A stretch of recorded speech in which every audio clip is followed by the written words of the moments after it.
Hi guys, Paul from RotoVR again here.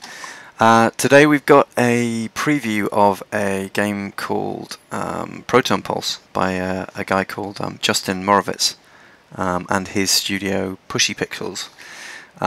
This has popped up before. You may have seen this covered by Somatic Bruce in the past, but this is the latest preview build which Justin was kind enough to send over to us.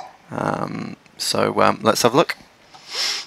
So there's something that seems to be popping up more and more in games or previews that I've seen recently, and that's calibration modes to try and get the head tracking centered to your view and to enhance the experience.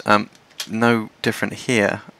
So look at the cube to your right, to my right, and then to your left,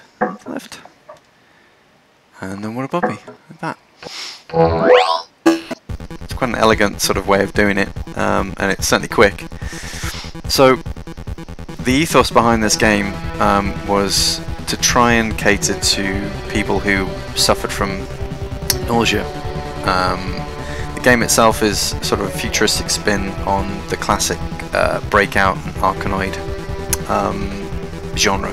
If you're old enough to remember those games, bat and ball basically, think that.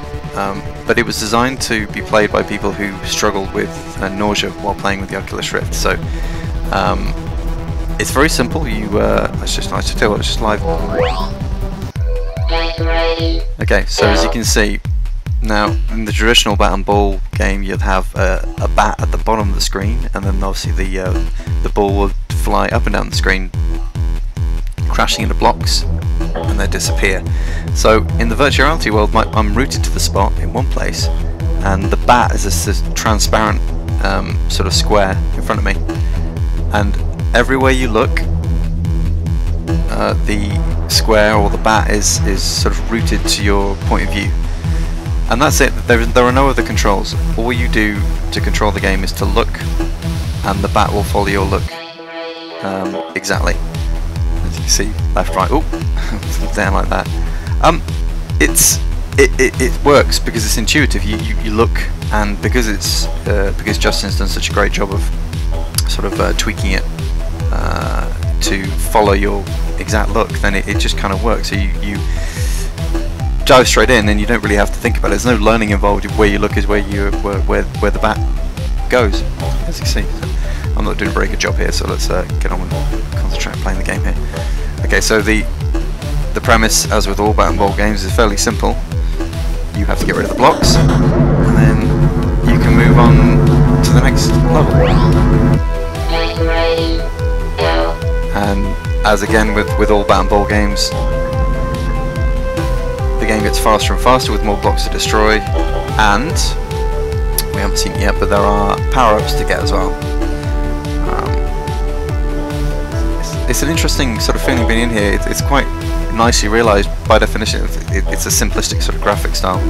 Anyone who's played retro style games such as Geometry Wars and has liked those games will feel perfectly at home here, because that's the style that's been going with the electro techno style music going on in the background. It's very much designed in that vein.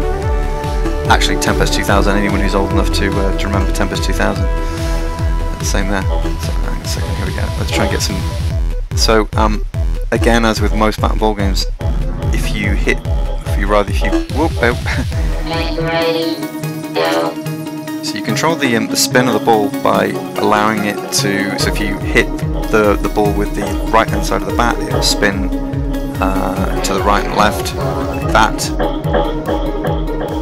And the same, so if you get the ball to hit a particular area of the bat, then it will fly off in that direction. Kind of like adding spin from a tennis racket or something like that. Top like that. As you can see, I've unlocked a spare ball here, and it gets a little bit chaotic if I'm being honest with you. So it's visually quite arresting. It's very difficult sometimes though to focus, and this is kind of the same with all bat and ball games that I've played, but more so in 3D like this, because you have a sense of depth, but it's not precise enough in some cases for your brain to judge exactly where the ball is.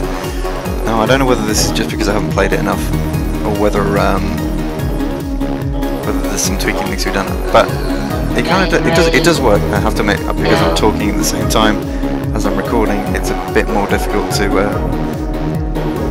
land these hits. But yeah, let's try and get a little bit further on. I love the look and feel. I love the music. It goes brilliantly with the game. It's done a superb job, and it's enormously polished. I'm just not very good at it. So look behind you. You got like a whole universe there, and it's quite a relaxing experience because your hands are free, and you can sit back in your chair and simply glance where you want the bat to go, and it obviously goes there. And by definition, it gets a bit more frantic later on, but the feeling's quite nice. It's so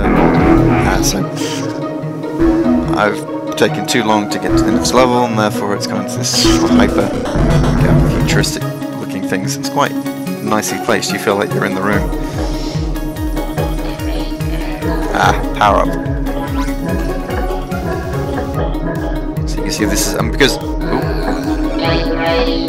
this is sort of a laser-fired bat that I've been given here, and it just constantly fires. You don't have to press anything. This is just automatically firing for me. And wherever you look, you should fire.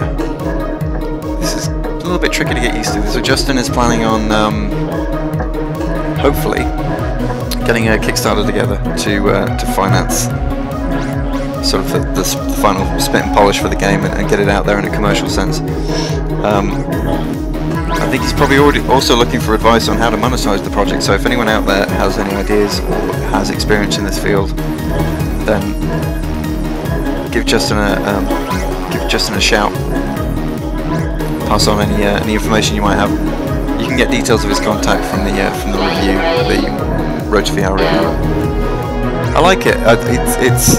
It's nice to have this less frantic, less sort of hectic style of game in virtual reality. It's even nicer not to have to worry about any other controls.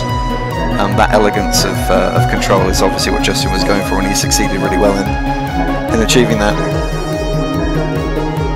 The only thing I might worry about is the potential neck strain you get, especially when the levels later on get a little bit more frantic and you throwing your head and neck around just that little bit more, but I do like it.